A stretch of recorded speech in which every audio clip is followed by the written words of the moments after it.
sweat it. Right.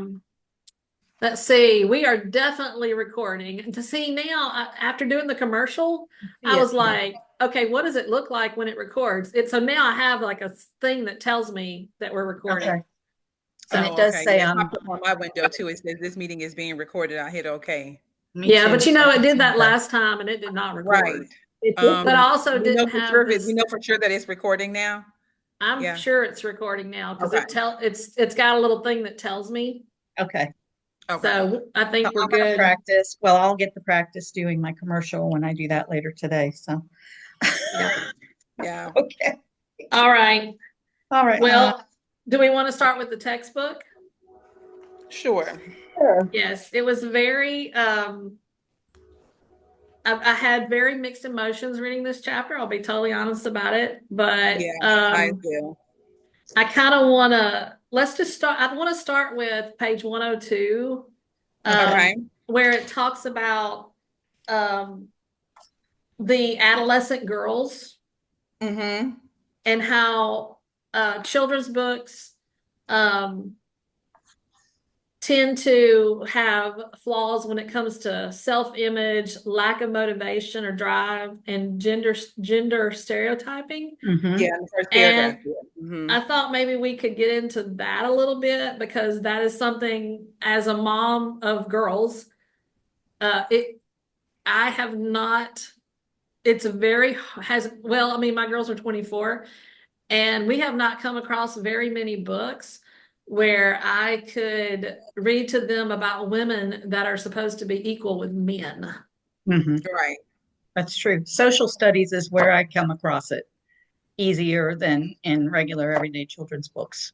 The Yeah. required social studies reading that we Mm-hmm. kids have when they do the old fashioned, we used to call them the heroes, but now they still incorporate things. But it's Yeah, the only thing that I could think of when I read that, and I was trying to think, and this might be kind of over there with the Disney situation, and I think it's a Disney, was, and I don't even know, I think it's a book as well, but I remember it being a movie, was Brave. Do you remember that movie? oh, my daughter's favorite movie is Right. Brave. Yes. Yeah. And so I remember my daughter watching that because she's Yep. 18 now. I remember her watching that and thinking her getting a whole new perspective Mm-hmm. on the role or you know what I mean? Yep. Exactly what we're talking about of this uh, young girl being so brave and, accomplishing these things and things that you normally would see boys Right. doing in Yeah, the that is stories. definitely my daughter's my Mm-hmm. 28-year-old Mm-hmm. daughter's favorite movie, believe it or not. Oh, So awesome. Yeah. I immediately yeah. thought about that reading this. And Um, that's the thing with Disney. When you come across most Disney, it is, oh, the poor girl's looking for a husband, that Mm-hmm. whole scenario. Well, yeah. the princess, and we're all dreaming of being that princess that gets carried away on by the knight in shining armor stuff. And it's like, Yes, and Yeah. with Brave, the main characters were the mom and the daughter. yeah. Right. Yes. Mm-hmm. Mm-hmm. That So, was I remember that being, even with my girls, I remember them being, that one was, it really struck them as different because of mhm. Yes. course they watched all the Disney movies. Oh Right. yeah, And Right. we owned them all. Yeah. yeah. Right. Right. But then even in And here it needless to say, mentions, these kind of carry over, that this whole scenario and stereotyping kind of carries over into the teenage movies Movies as well and as the teenagers. adult movies Yeah, as well. So it's true. There are it's an only ongoing cycle. several. Yeah. I mean, there have been a couple of those movies since where the girl is a strong character, and Hmm. like the one about, I can't remember the name of it now. It was the kid's favorite movie a few years ago. The little girl who's in Hawaii or whatever, where oh, she Maui, goes, yeah, Oh yeah. Oh goodness, what is the name of the with the movie? great music by Moana. Yes. Moana. Oh, I Yeah, Moana. love that's that another movie. one. And what That a was Yes. great. difference, because I was thinking, my kids were pretty old when Moana came out, but Uh-huh. I have a great niece that was like 4 when it Yeah. came out. And that was Yeah. like her favorite, like, how parents are, they need, okay, what are you going to watch? And she always said Moana for Yeah. Yeah. like 6 months. Yeah. And though her watching that is totally different than me asking the girls, well, what do you want to watch? And it was um, probably Sleeping Beauty. Yeah. when they were that little. So it's Mine like, were strange. My kids, my one of my daughters, her favorite movie as a little person was like Mask with Jim Carrey. Oh, And okay. my other daughter was My Dog Skip. They had yeah, it wasn't like they weren't like necessarily they weren't Barney kids either though. I mean, they watched it, but it was like meh. But Yeah. they Well, even the tended, role in Frozen, even the yes. because Frozen was huge. I mean, we've seen that movie even now. Like we've watched it. Like it's so many times. Even the role, the girl in Frozen had a really dominant role where she was doing things and carrying Yeah, out. she was yes. the savior like of the Right, right. so So and those are great. That's a great teaching movie, by the way, about teaching yes. plot and everything like that. I mean, I used that Mhm. And the during an songs are phenomenal. observation Like one it's just a time. whole Yeah, overall great it's movie. So amazing to Well, use. and mhm, I think with Elsa and Anna, you have this tug of war between strong, powerful woman, and then you mhm. have Anna who doesn't come across that way, falls in love. So it's kind of like Disney like meshed two Hmm. characters that Right, were kind of opposites, but right. a lot of times aren't sisters that way. That's Yeah. true. Oh yeah, my And sister and I were. yeah, and it goes back to the reading that we're talking about balancing. So it gave a good little balance there on both sides, especially with them being siblings. So Mhm. and can I say this real quick? Well, let me tell you what I really liked about this chapter. I like all of the suggestions they give for middle school and high school. And here's a Yeah. book, and here's an assignment you can try, and here's something like it's filled with so many good things. I was just writing and highlighting and notes and was like, oh, Hmm. okay. And some of these books I have not heard of that were good suggestions. Oh But then it yeah. goes back to that same thing of sensory being Mm. censored and finding that line of where not to Right. cross or where to cross or can you suggest this and can you not, you know what I mean? It's still blending all in there with that thin Hmm. line right there, that And fine it's a line. safe line for the Yes. most part. A safe line that we Yeah. Hmm. were talking about like Hmm. last week. It's like it's really. Well, let's talk. There was one part that I thought would be interesting to talk about. It's on page 105. And when Hmm. it talks about Pippi Longstockings, and they talk about how it causes a problem. I'm going to just read this. It causes a Hmm. problem when books try too hard, Hmm. meaning when stories depict Yeah. the opposite of the stereotypical gender, and it makes it hard to believe, or even to identify um, in presentation. What do y'all think about that? Like, can you think of books besides Pippi Longstockings where our movies or whatever, or anything that we're exposing our kids to that it just goes so opposite that it it's unbelievable. Like you can't really believe it. And Like I didn't look up the date for Pippi Longstocking, but I know it is older. And Yeah, it I was grew up like watching a Pippi coming Longstocking. of age type thing when they first Right. started writing books like that. It seems to me, Hmm. how old that book is. It's one that honestly my kids didn't see. Mm-hmm. Longstocking was not a book that my daughters probably either one read. It was more an older generation Yeah, I of actually let my readers. daughter watch some videos of I it. mean, not super older, but Yeah. I can see why they would say it was like overboard. My word for it is they went overboard with the trying to prove that she was capable. and I Mm. was see, I bet you right now, like writers are probably that would be something that a writer would really struggle with is not going to the extreme that it's unbelievable. Hmm. Yeah. Because that to me, I mean, I couldn't even think of a modern book Yeah. that I felt like, okay, they went to the point where it became unbelievable. Right. Yeah. Um, and I couldn't even think of one like in Yeah, I like can't. I'm current. sitting here thinking right now. I just Yeah. remember Yeah. them mentioning Harry Potter's the female character in Harry Potter, but that's probably like the only one that I can like think off right off the top of my head. And she was believable for the situation Right. of that book. Hmm. I mean, Right. it goes both ways. Like the books that we've read, these two books that we've read. Um, it's so I mean, it's believable what we're reading, but it just, your mind doesn't want to believe like what Hmm. these characters go through. It's Yeah. like, it's a different kind of believing to me. But I mean, when I was reading the books, I was thinking, oh my gosh, this really happens, you know. Right. Right. And it Yes. kind You of, know, yeah. like, Hmm. I don't want to say I've been sheltered because I have not been sheltered. I've been abused. I've been all of it. But, you know, when we're talking believable, there are levels of believable that we talk about. And it's funny how our brains can compartmentalize Now, like the Harry Potter stuff. are you familiar with Yes. Esperanza Rising? No, Yes. but I saw that My they mentioned daughters it. had to read it.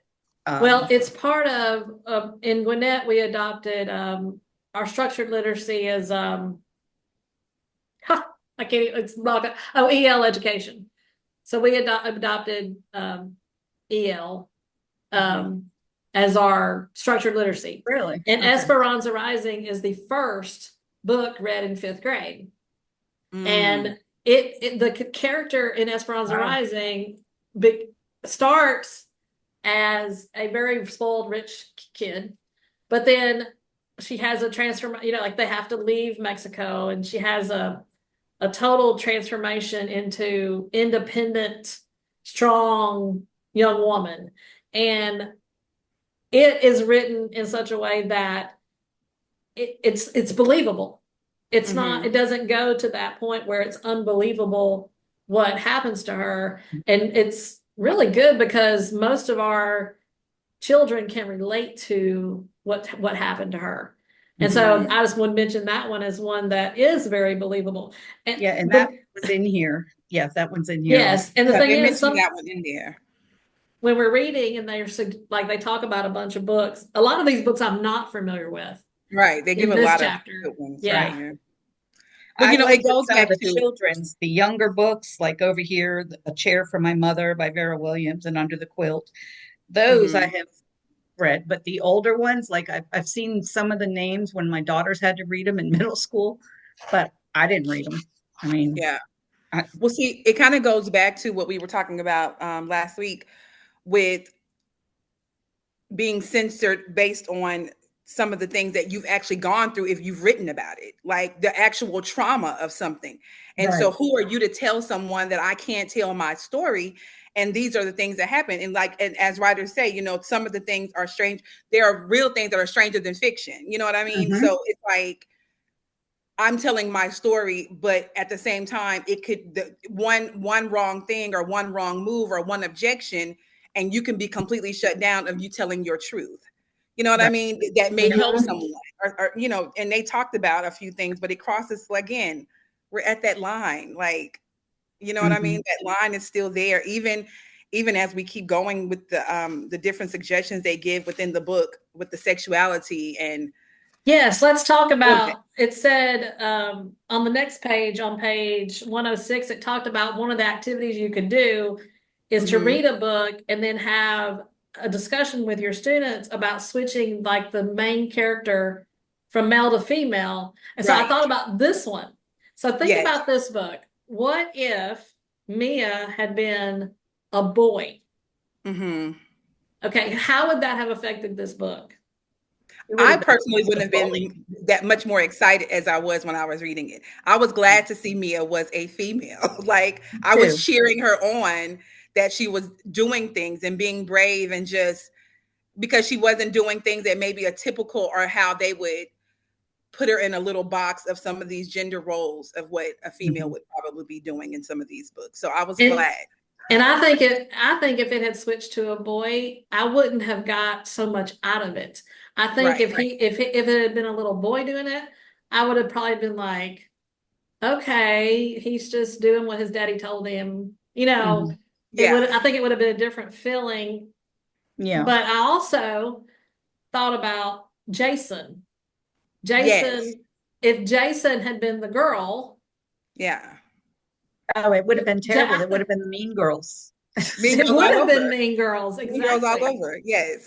Yeah. Yes. And we would But have just been hating that character more. Right. Right. yes, Or yes. But I was still equally upset with Jason. Like I was furious with him upset. in certain parts, you know, Mhm. Well, especially with the let's pencil. But yeah, yeah, and we'll think get to about what if Mr. Yo had not been Chinese?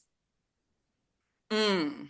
If Oh, Mr. wow. Yo was Caucasian, Um, it would have been a totally. I it mean, I would think have. you Yeah, would your thoughts about the book would have been more along that white privilege uh, Mm, exactly. in our society. It would have not necessarily been a bad book. I don't think it would mm-hmm. have made the book bad, but it would. This book hit on, see all my little tags. It hit on so many biases. They Yes. Mhm. actually could have Oh, added that one. Yeah. That But I was bias couldn't have angry. I been. was angry that Mr. Yao was of the same, you know what I mean? Asian American, because I'm like, you're not even helping your own. Like that's what I kept thinking in the process of reading. So you're right. It would have given another outlook on that book, but I probably would have been just as angry. yeah. You know what I mean? Or Yeah. It yeah. reminded me of when I was in Florida, I used to work in Miami Lakes, Hialeah. And the family that owned the business I worked for was Jewish, and Cuban people were most of the people around. But then other people from Panama and other people that spoke Spanish would be there. And Colombia, it just used to amaze me how mean they were about each other. Like Mm, one culture called the other culture filthy Indians. And I was like, whoa, wow. they're Yeah. sitting right Yeah. there.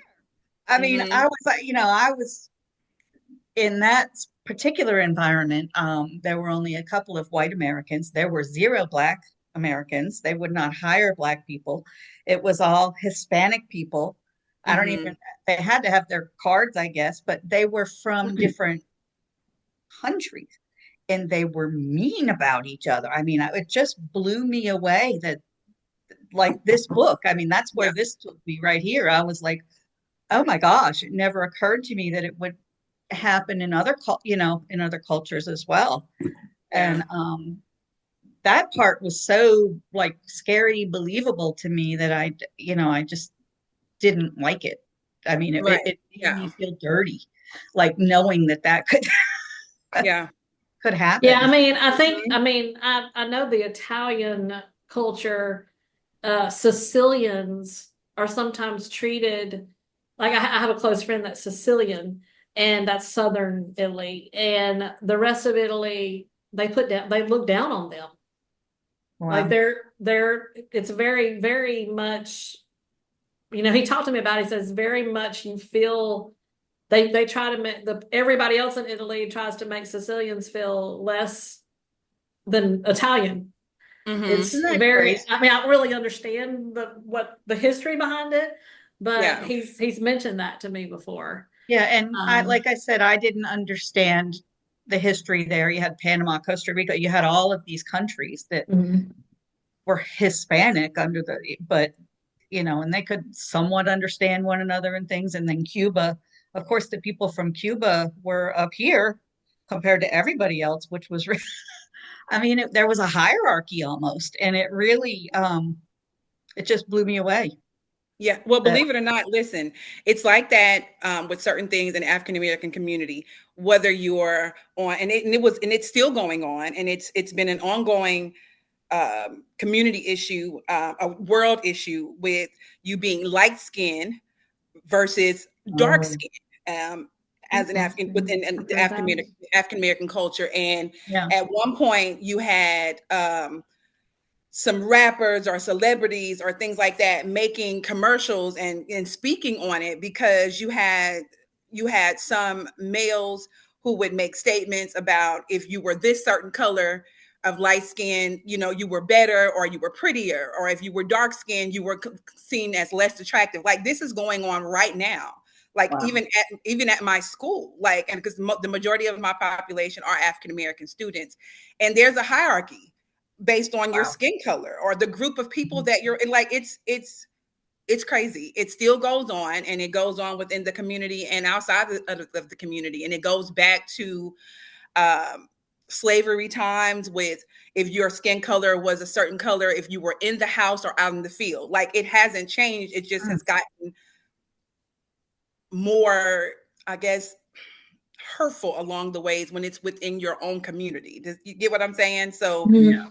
it goes back, it stems from that, and it just I keeps do going. get, Yeah. yes, I've actually been part of a little some research on exactly what you're talking about, and Mhm. some of the things that the biases from research years ago, and there was, it would be an African American child, and they would give them a white doll and then a colored skin doll.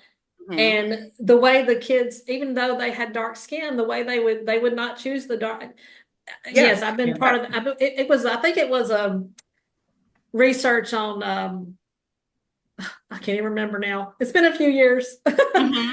Yeah, I know exactly One what of you're our talking teachers about, was though. doing her doctorate. Her doctorate was on that. Mhm. And Yeah. it was very interesting to learn, because I don't know if I'd ever thought about it, what you just said, Mhm. till I went through that study with her. And then I was like, well, I didn't know this, Yeah. and that's something I need to know. And look, it's even hard to even order dolls. Like my daughter, like I'm a browner version of dark looking, leaning more towards maybe what someone would call dark skin or brown skin, right?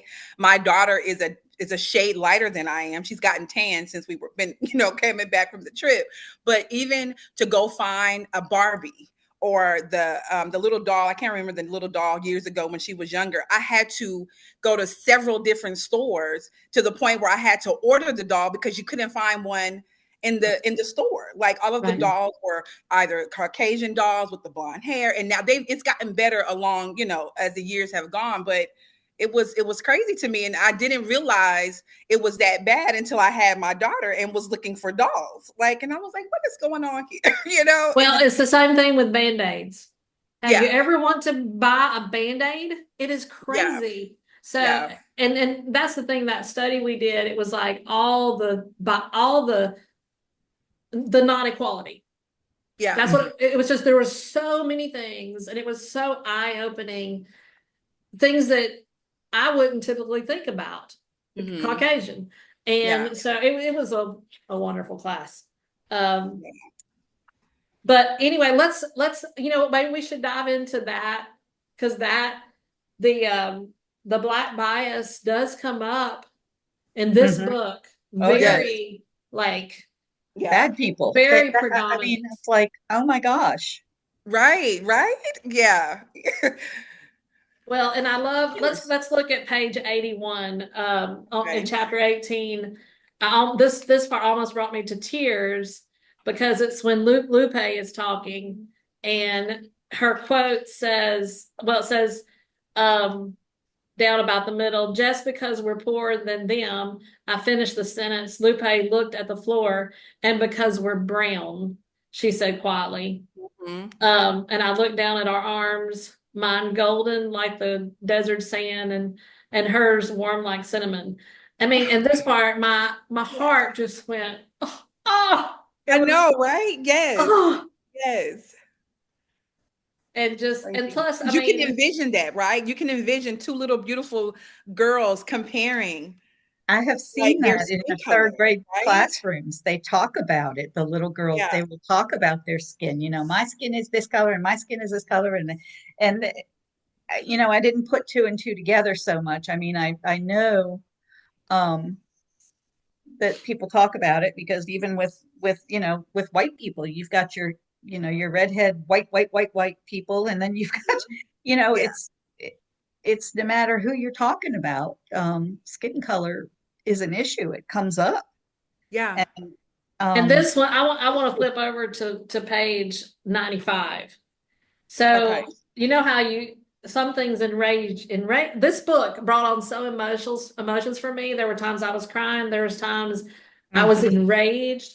And Yeah. at the bottom of 95, it's when Mhm. the car has been stolen, I think, and Yeah. uh, and she's describing the lady that rented the room, and she said, it's at the very bottom, four lines from the bottom. She had long curly black hair past her shoulders, not in braids, like some other black women. I said, Mr.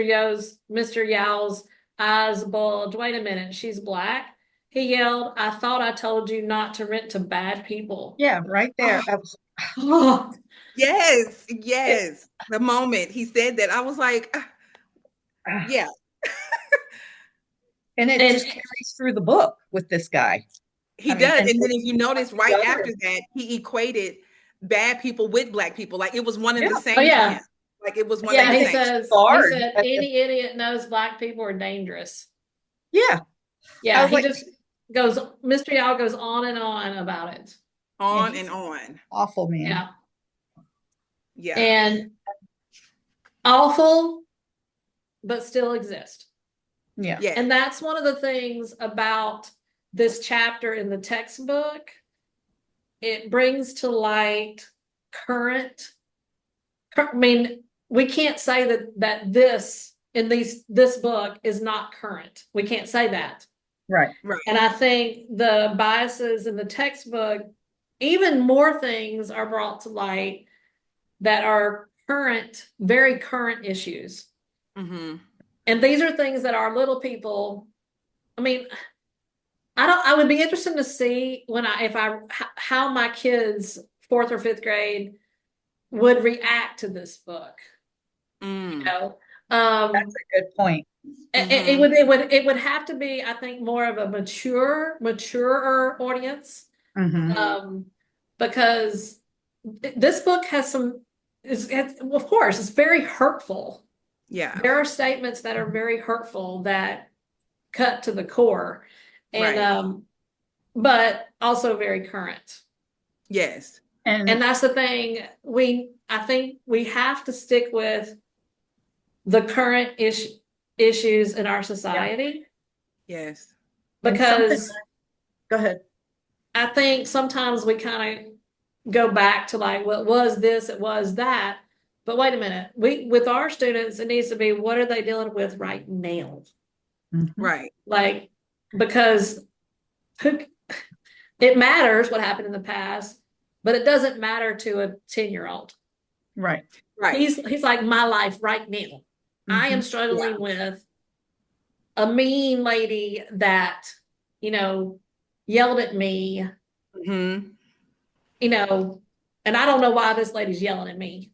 Right. You know what I'm saying? Yeah, and I think Mia mentioned that when she was comparing just like you said, she was comparing what Hank was dealing with at the same time that when she's in the bathroom and has her little flower pants on, and the mean girls and the popular girls are in Hmm. there and making fun Starts of to, her and saying things, and after she rejected Jason, he just went on a tangent and just started, you know what I mean, picking at her and getting everybody in on it. She was comparing, like, listen, do you know what I'm dealing with? I'm in the bathroom hiding, putting my feet up so that the girls won't see me. Like, these are real things that young people are going through, and it might not be in the eyes of the grand scheme of what we're experiencing as adults, but it is equally as bad and it's hurtful. happening. I mean, we have children Right. today committing suicide in elementary school. Think about Absolutely. that.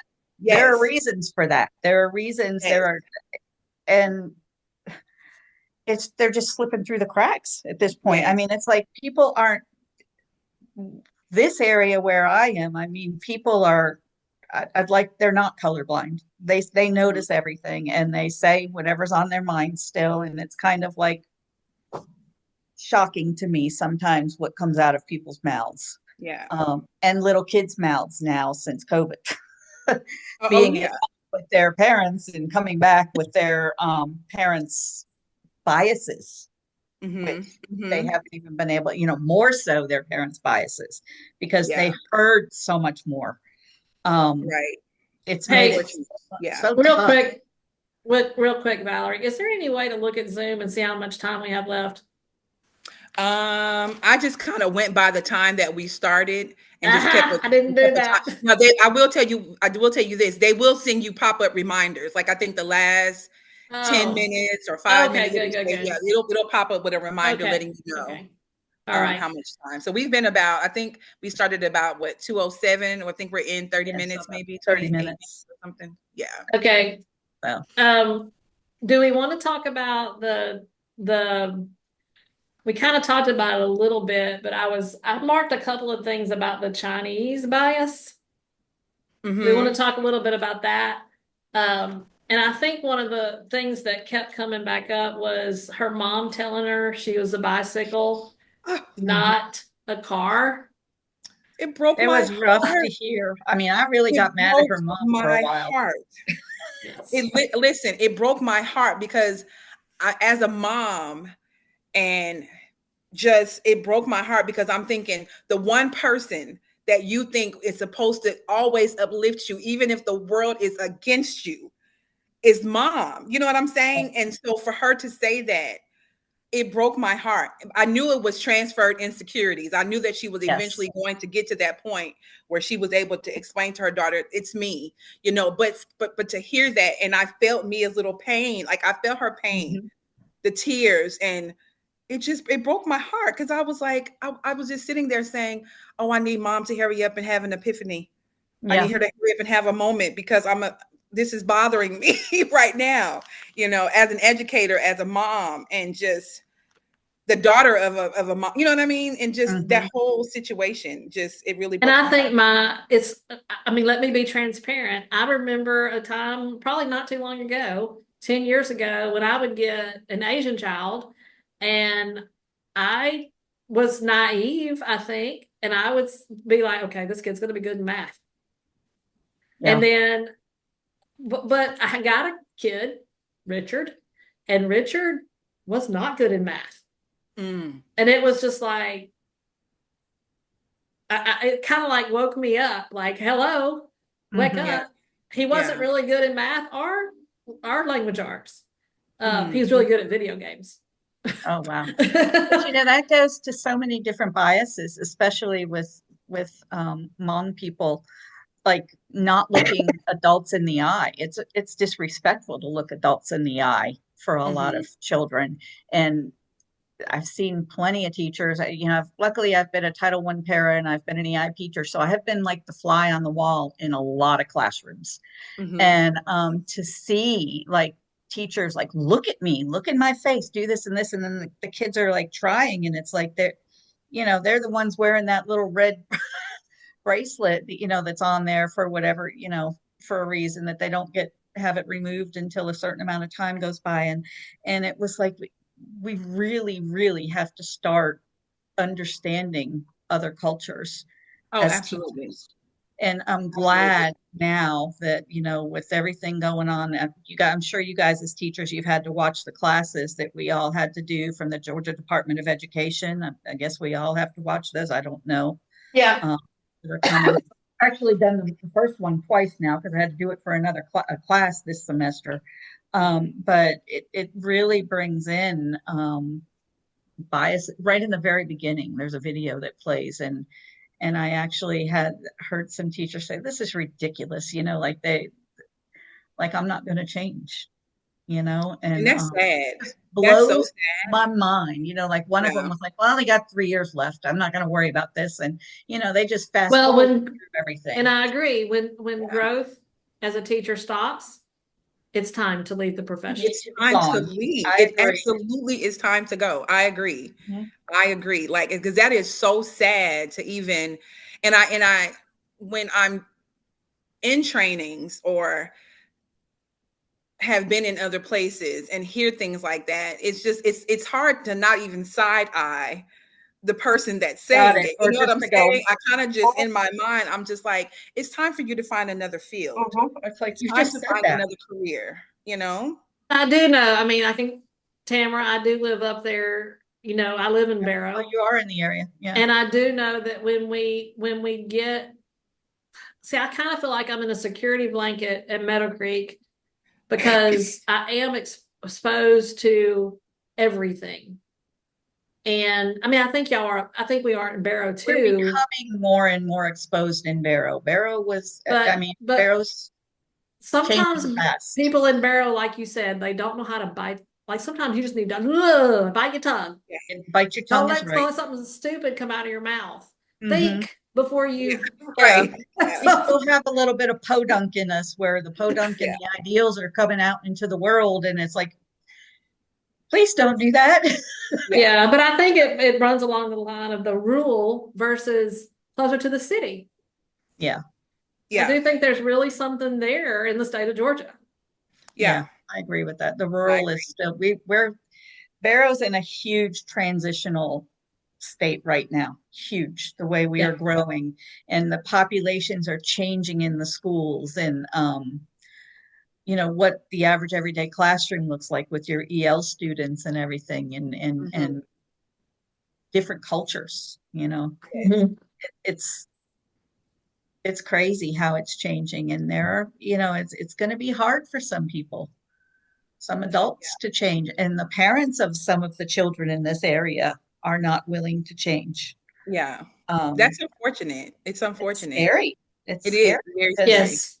it can lead to violence. I told you last week Yes. about the violence that can lead to in my own school, Yeah. the threats that we had. Did y'all have an opportunity to think about the bias that you may have experienced?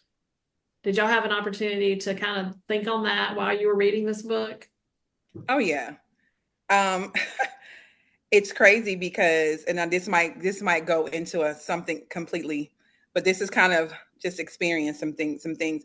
I moved from, and this is as a child, so I'm thinking about some of this, reading this and the book and all these different things. I thought about, and I always share this story in every single class. I moved from California to Mississippi, and so when I was younger, when I came from California to Mississippi, I was just taught you answer adults yes and no, make sure that you know what I'm saying, you're respectful and things like that. But when I got to Mississippi, in my classroom, it was yes ma'am and no ma'am. And because I was not saying that, I had one teacher who completely tried to embarrass me every single day, to the point I was in tears every single day at school. Every single day. I went home crying every day because she would make sure that if I didn't say it, oh, we have Miss California here.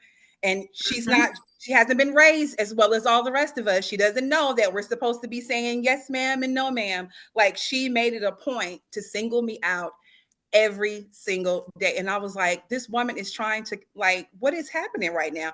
And I never experienced that before because I came from a private school where I was maybe three African American students in a class full of Caucasian students. I loved my school, but my mom had moved to Mississippi to take care of her mom, and so I was moving, down south, and it was a big culture shock to me. And I just did Mhm. not believe that a teacher, and I vowed, as I became an educator, to never humiliate a child, the way that some of the things that I had saw, like my daughter being humiliated with certain things because she was a gifted child and they thought that she should be great in every single thing. She hated math, by the way. You know what I'm saying? Like, it was just, and I said, this is awful. Like, once you get to the point where you're antagonizing a student and they don't feel safe in your room, you need to head out of the door. You don't need Mhm. Mhm. to be there any longer, And I and think that, so yeah, crazy. it still happens, It like with is. children with learning disabilities that aren't identified yet.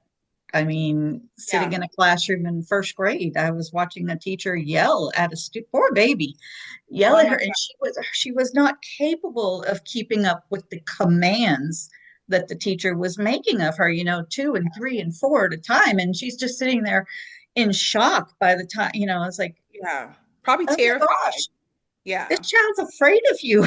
Yeah.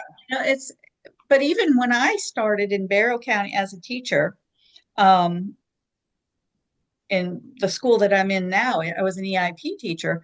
I had, I may speak with more of an accent now, a Southern accent or something. I don't know. But in Florida, you know, it's what we call like a no accent or a no dialect or something like that. You don't really have that going on.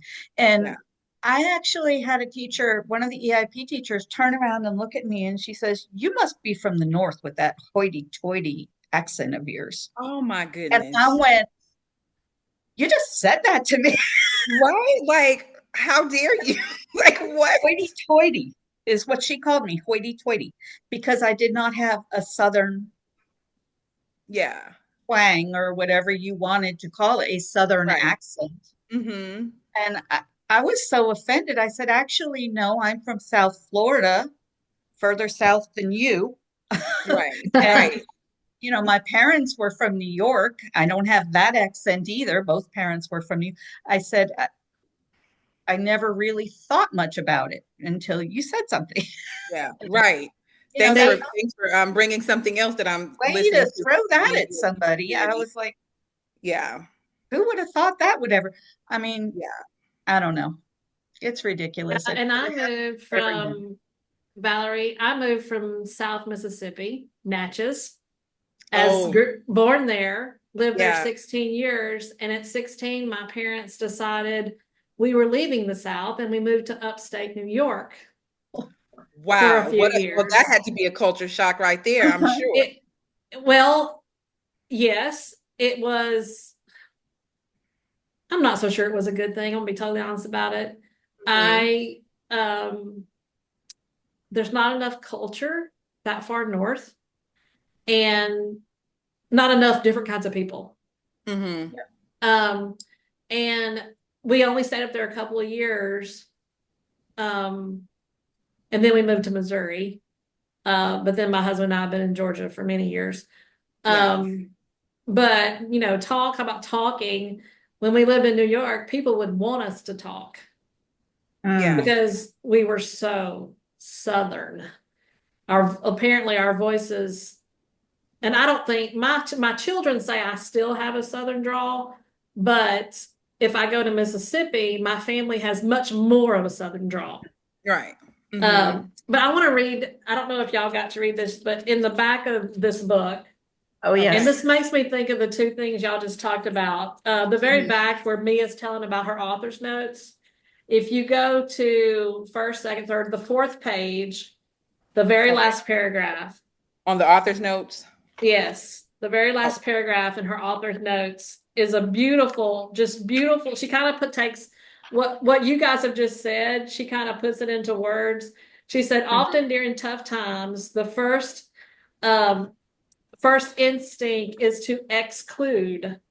But this book is about what happens when you include. When, despite all your suffering and your heartache, you still wake up every morning and look out the window with fresh, curious eyes. And mm. I thought that kind of sums up all the things that our society is struggling Yeah. and including instead of excluding. I mean, Yeah. if every teacher could wake up in the morning and that be their philosophy, I mean, Yeah. I know that this paragraph I will be sharing with all my teachers that I work with. Yes. Mhm. Because if they could wake up with that in mind instead of that, all the many, many biases, Right. um, they're going to be a better teacher. Yeah. Yeah. Uh, Yeah. I'd leaks like almost like to see that as a quote to go out on like the news article for the parents to even see. Yeah. Um, because sometimes that's where your problem comes in, you know, Absolutely. I totally and agree. it's Yes. in a room of children and like I said, children are not as quiet as they used to be. They're not as respectful as they used to be. They Right. just blurt out. Oh, Like, yeah. Yeah. and it's like, oh my gosh, Yeah, like, there's a thin line between like a kid being brutally honest and is this kid rude or are they just being brutally honest? You know what I mean? yeah. Yeah. And this has come from your house, and Yeah. here we are all inclusive, like it or not. Right. I can't say how many times I've had to have that conversation in a classroom where, Yeah. where they, and yes, kids are brutally honest and everything, but not all of them were raised to be so biased.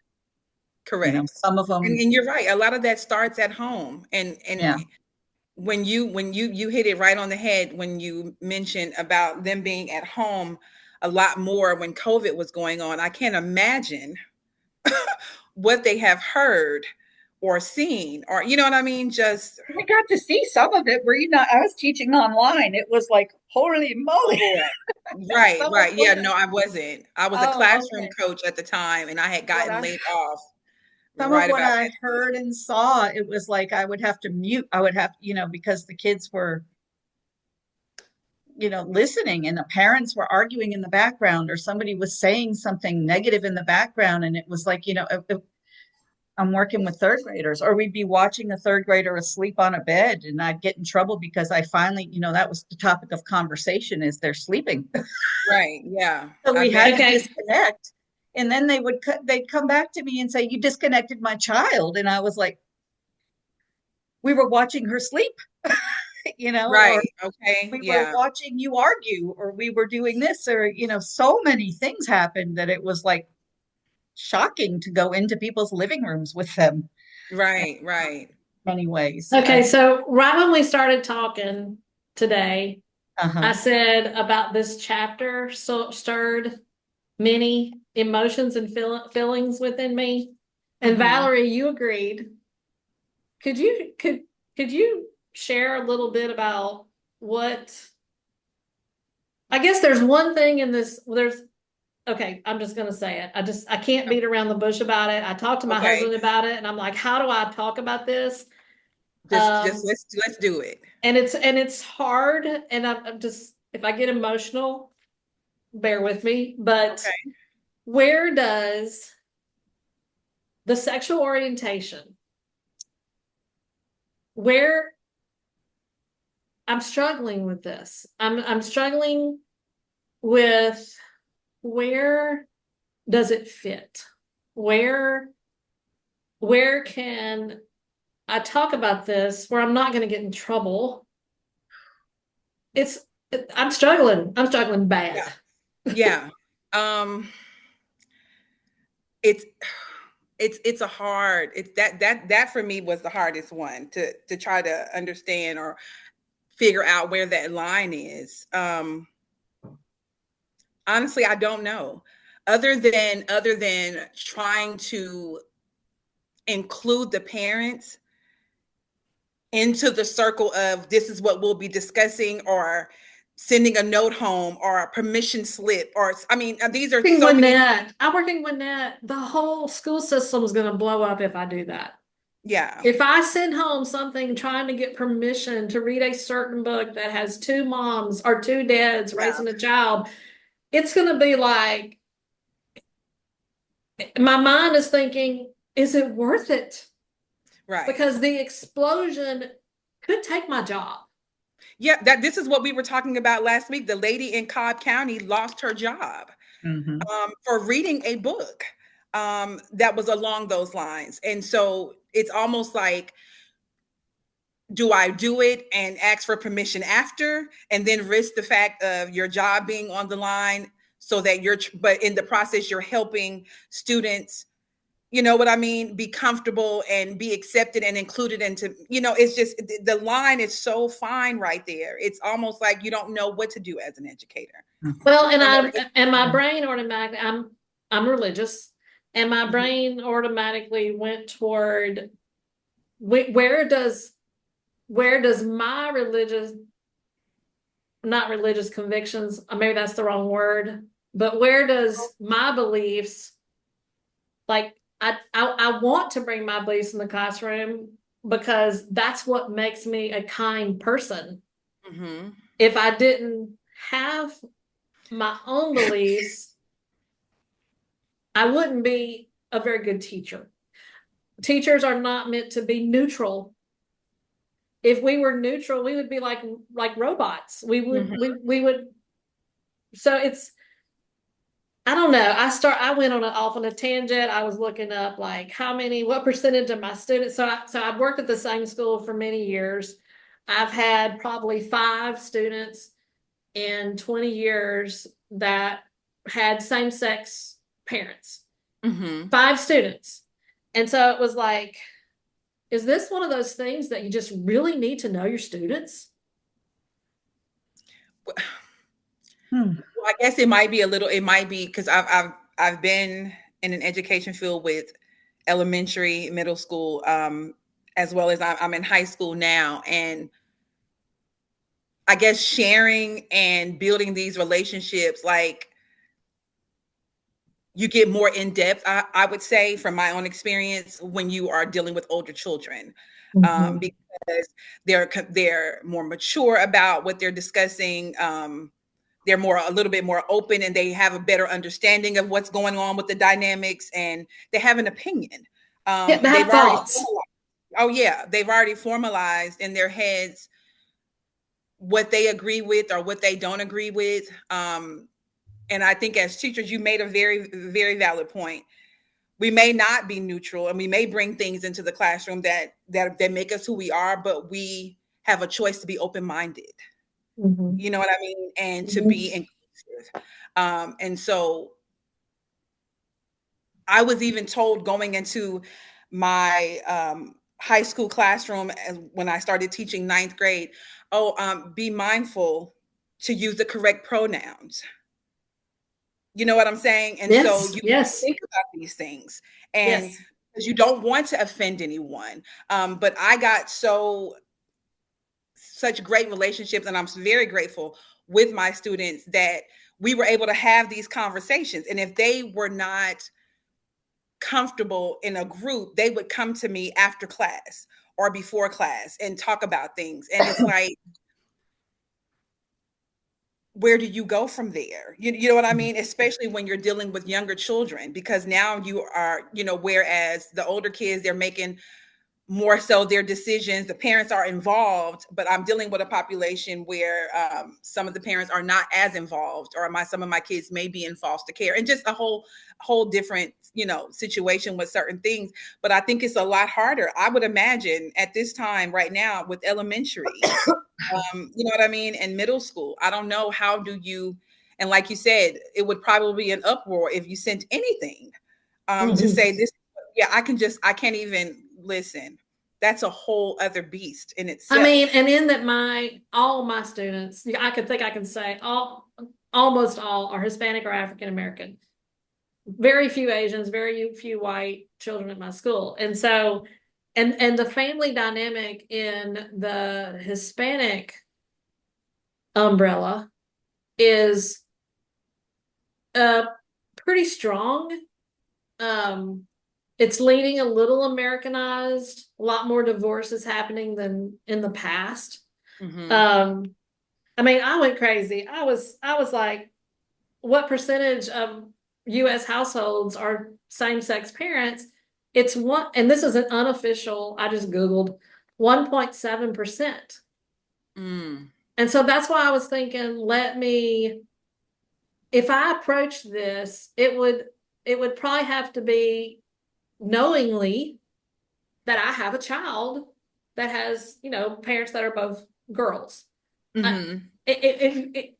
I don't even think that I would try to expose if that didn't exist in my classroom Right. because of the risk, Hmm. and I kept writing on the margins, is it worth it? Is it worth it? I kept, Right. so Right. that part of the book, of the textbook, just really had me, just my brain was going all over the place trying Well, to let me figure ask you out. this. Yeah, Do you all, when you're doing your planning and things like that, are you with your like instructional coach? Like for me, like we're with my instructional coach. I am the instructional coach.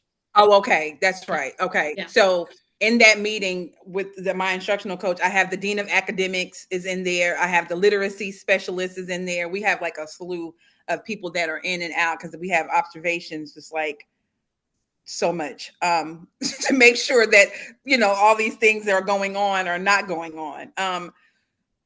Is it something that you have had a conversation Well, with with education EL about, or- education, our Mhm. literacy program, they tell you what books to use.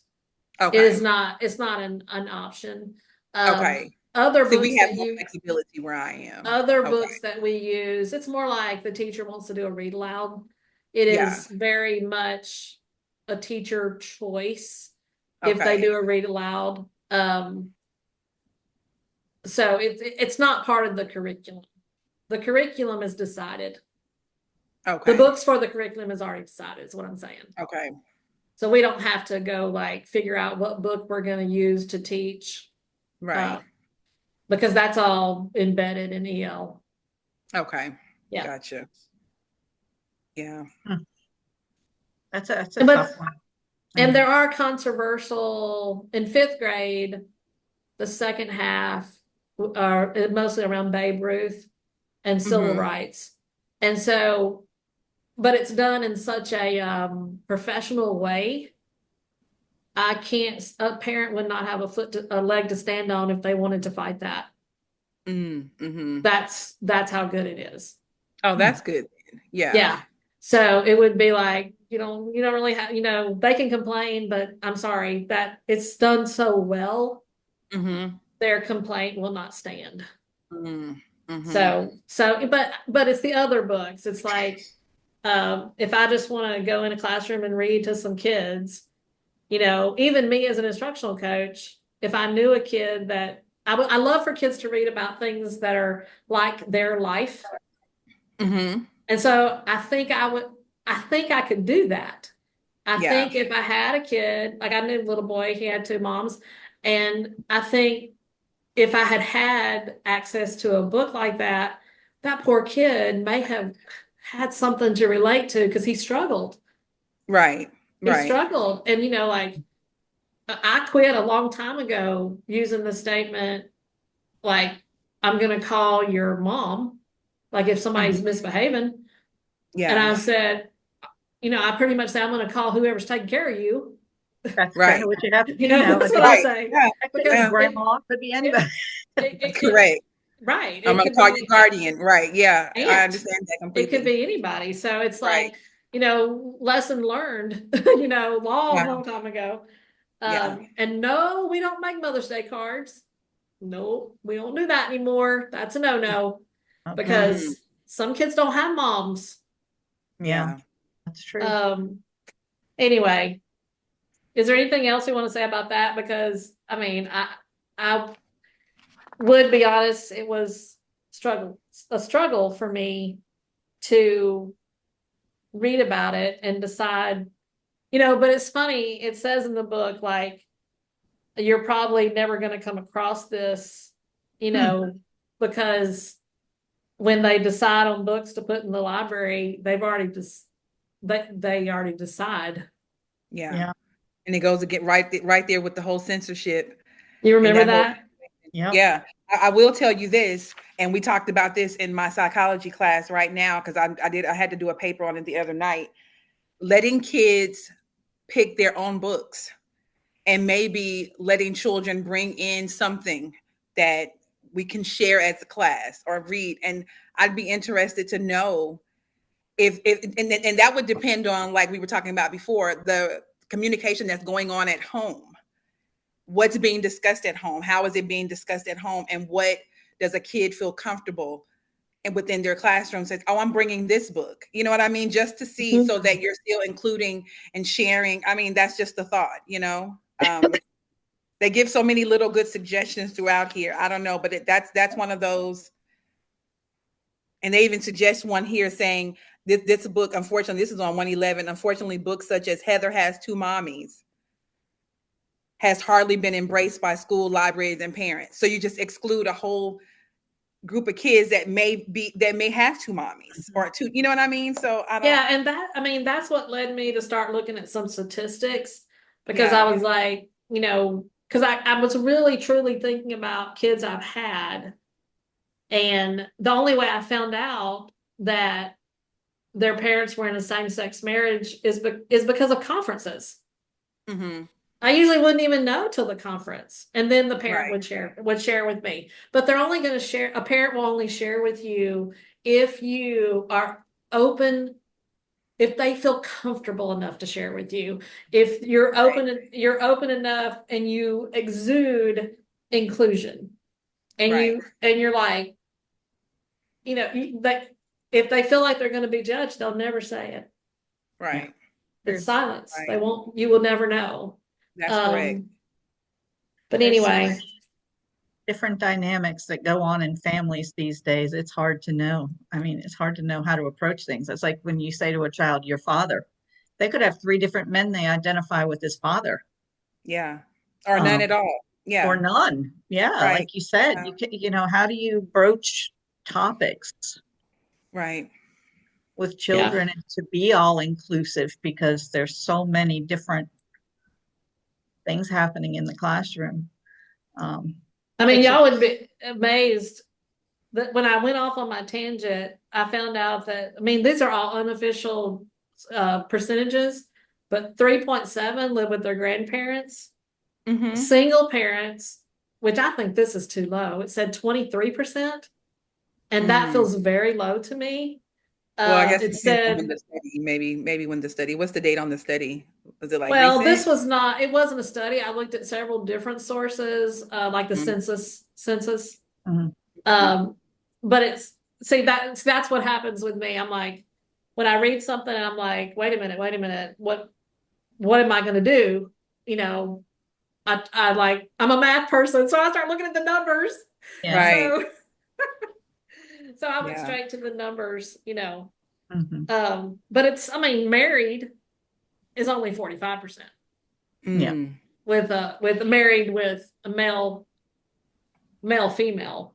Mm-hmm. I So, feel like the same-sex marriages has grown a lot, like in our school, or the marriages where it's mom with a boyfriend or mom with somebody, where and the grandparents. I feel like that number's low.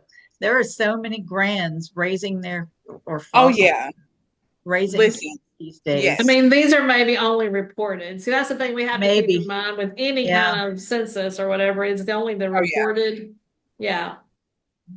And then you don't even know who is the safe person to be talking to. Is it mom? Is it grandma? Who's on the books this week? Yeah. For Who's on calling? there and who's not? Whose telephone number is Yeah, I listed mean, for I you to had to be able to say, talk to as the guardian? Yeah. yeah, am I allowed to speak to this person? Do they have actual guardianship now? I mean, Yeah. those issues come up a lot more these Yeah. days. Um, it's really hard to figure out It everybody's is. relationships, and then children are told not to say anything about things, Oh yeah. when we're Yeah. ethically and morally, required to report things. Well, you Yeah. really have to be listening. Mm-hmm. Mm-hmm. I don't know. It's You wear many hats. Yes, you do. Many hats. I come from a mental health background of working in mental health for over 13 years, before I transitioned into education. And some days I feel more overwhelmed. I'm just like, wow, I'm still wearing that therapy kind of hat, and within the, you know what I mean, and the Mhm. teacher and a parental role kind of like it just seems some days for me like a never ending role, and you're Yeah. just kind of trying to balance it all. Oh, it's so Um, true. I once had a you know, dad crying on the phone with me during COVID when they moved into town because his wife yeah, was divorcing him. And I was like, what do I do with this? I mean, how yeah, do I console? Do I say I understand? Can we talk about? I mean, it was a phone conference, and it yeah. was, I don't know how to, you know, they didn't And see, train me how to deal with that. oh yeah, and see, I'm at a high school where we offer so many wraparound services in house and outsourced as well, and so I'm making referrals, or I'm sending things to counselors, sending things to the dean. It's just, it's so many moving parts, and like you said, you don't know, and so day by day this can change when you go into Infinite Campus and have to make a phone call. Now the person that was on there, that number is no longer there. They've been taken off, or you don't know who to call. I've even had to say, "Oh, I'm sorry, I can't discuss that, but could you just give them my number and have them to call Miss Hart?" You know what I mean? Like I've had to say that. And I'm thinking to myself, why is this not updated on here? What's happening with you know what I mean? Like, who Not am I always supposed to be updated, talking to? you know, Yeah. or mom's in jail. I hear that one a lot. Yeah. Dad's, Yeah. Or I'm I'm living sorry. with grandma. I've heard I live with grandma. That's why Mhm. I say that number is probably a little off there, because I've heard I've said with my Miss Harvey, I live with my grandma. Yep.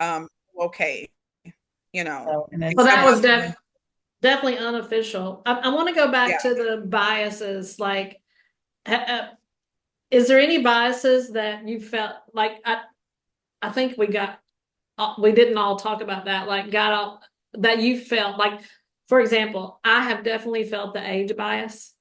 I oh yeah. am one of the oldest people in my school. We typically get teachers that are straight from college.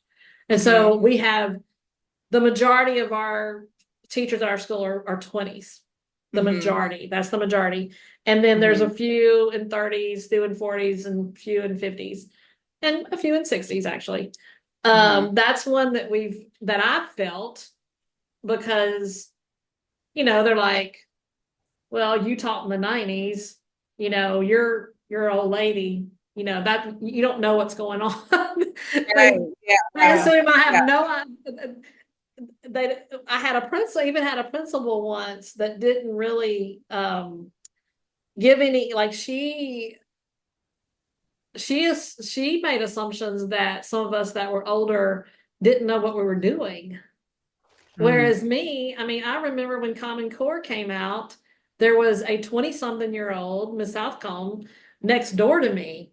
And so I didn't know anything about some of that math stuff. And I literally, after school every day, I would say, can you show me what we're teaching tomorrow? Like, show me. I want to see it. And she would get on the board and she would start writing and she would be like, this is how you do it. And I'd be like, I got it. I got it. Yeah.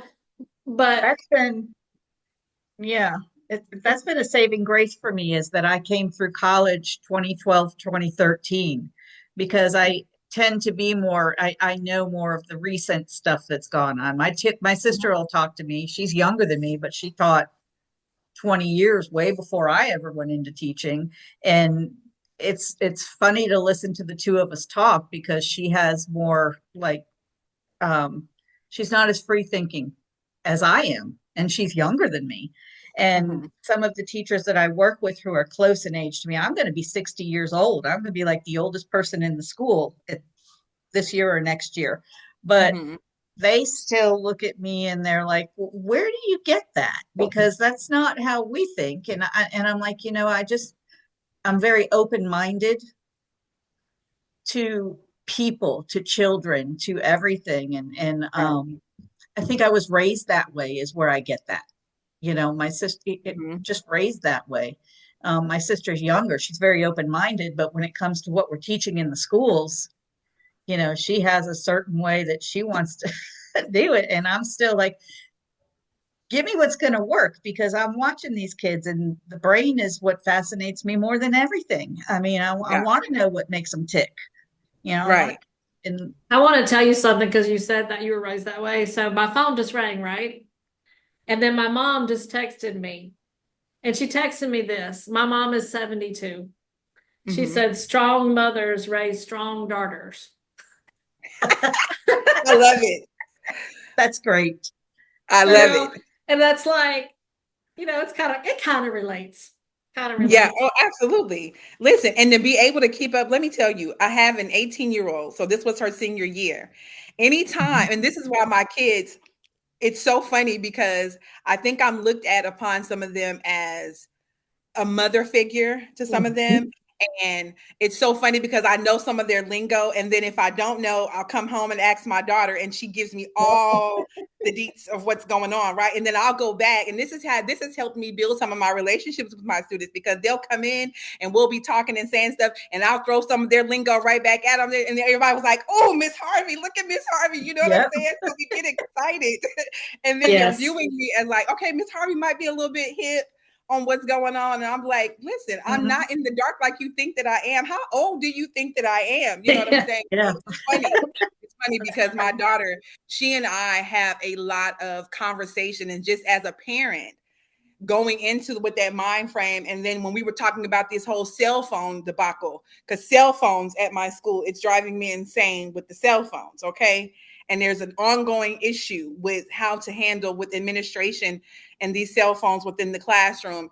And she was telling me one time, she said, Mom, I know you probably know this, or you probably have seen this, but some students, when they are very attached to their phones, like this is their own saving grace. And so when y'all are saying, let's take them away or let's do something with them, she said, you're probably going to have a fight on your hands, not just with probably not really the parent more so than the student themselves. And it goes deeper than just, it's my cell phone.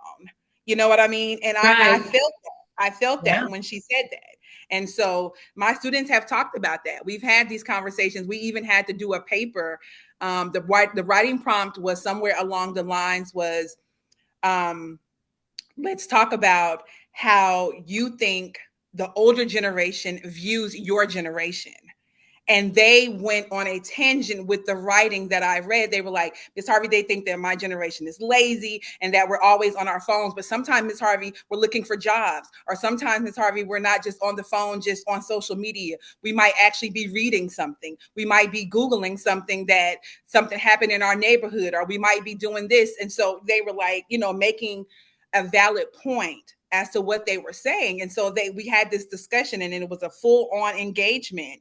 This is how I think we bridge those gaps, especially in high school, where you're building these relationships. And I start off every year with an icebreaker, 2 truths and a lie, or whatever it is, so that we can get the information going. Yeah. So I can find out some things about you. I even did a learning style questionnaire so I can figure out which of my students learn better with audio or visual, or because you know what I mean? And so these are things that I have found useful to me, so that I'm building these relationships. And I try to remember, oh, you know what, let me put this book on here on Google Classroom. Let me put the audio part on there so they can go listen to it on YouTube, or if they want to do Audible, let's see, make sure they have the hard copy, like these different avenues, so that they're able to still get the content that they need. And so these are things that we as educators, we have to be ongoing. And technology, it's running so many different platforms and learning all of these things.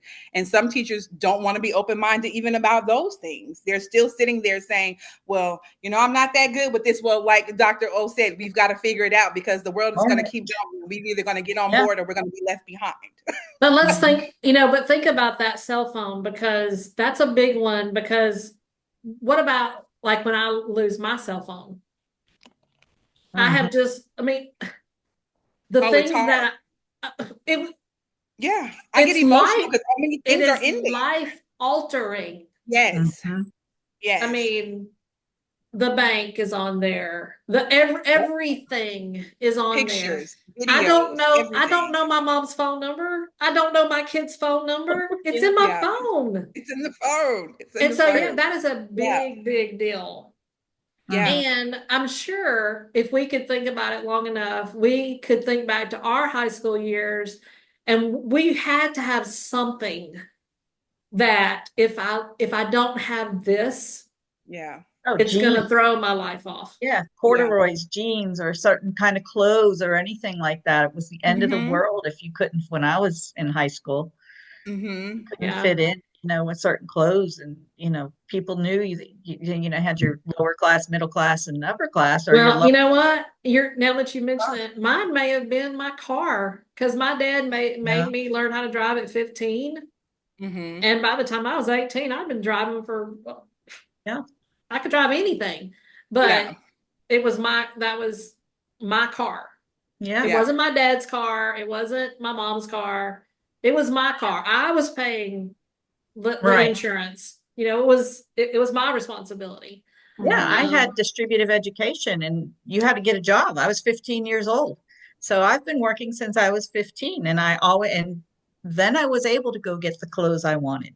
Then I was able to have clothes to fit in with the other kids, and I didn't feel like, I was wearing like she did, like in the book. I mean, I could relate to it. I wasn't wearing the flowery jammy pants or anything, but wow. Well, it is 3:20, and my Zoom has not turned off, which is odd. I thought at an hour. Okay, because I was going to say, did it give us a reminder? I know. I'm like, no reminders, no nothing. So I'm actually going to stop recording,